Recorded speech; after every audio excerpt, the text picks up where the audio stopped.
Hello everyone, in today's video I will be transplanting my tomatoes. They're done a little bit differently than peppers, although some people don't follow the practices or what have you that I do as far as transplanting. But basically I'll be transplanting my tomatoes, I'll show you in a second how I do that, into these 3-inch pots.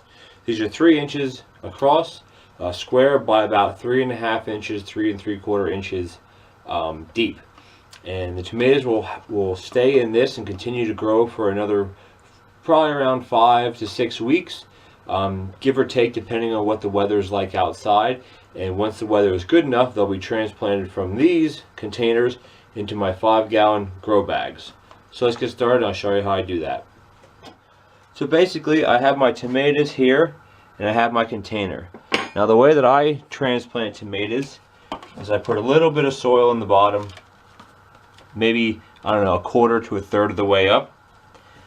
And I get my fork like this, and I go in, and I go straight down, scoop it out, and now as you see, this one here has 2. So I go ahead and trim the smaller one off, and I trim the lower leaves off. Those are the first leaves. They aren't the first true leaves. Now, contrary to my pepper video, which I said I don't bury my stem deep. Tomatoes, I do bury my stem deep. My stem deep. Reason for that is because along this whole thing is a lot of furry hairs. I'm not sure if you can really tell that in the video, but they will all form roots. So basically, and again, tomatoes are pretty hardy. You don't have to handle these. You can touch the stems. You can hold them by the stem. As long as they have a good root system, which these do, you're not going to harm it at all.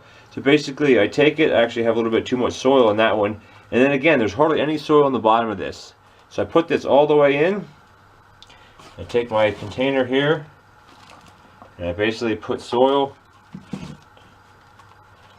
all the way around it. I pack it in, and I don't like to fill the soil completely to the top, because yes, I do mostly bottom water, but when you start doing spot watering, I like to water from the top.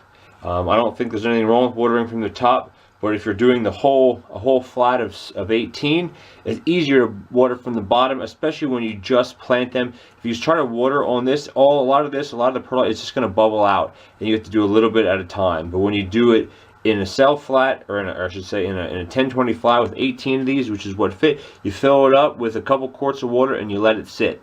So basically, there you go. So this one does not have a label to it because it's in a row of 6. What I'll do is I'll make myself a label for that, give it some water, and there you go. It'll remain in this type of container, like I said, for another 4 to 5 weeks. Today is, I believe, April 23rd. So I'm hoping to have these in the greenhouse by June 1st, if not sooner. If the weather is a lot better, is a lot nicer, and the nights aren't getting as cool, I may put a couple of them, maybe say a dozen of them in the greenhouse, maybe 2 weeks early, just to see what happens. And if they end up getting hit with a heavy frost, and there's a frost in the greenhouse and they can't take it, then I'm only out 10, not 100. So there you go. That's how I transplant tomatoes.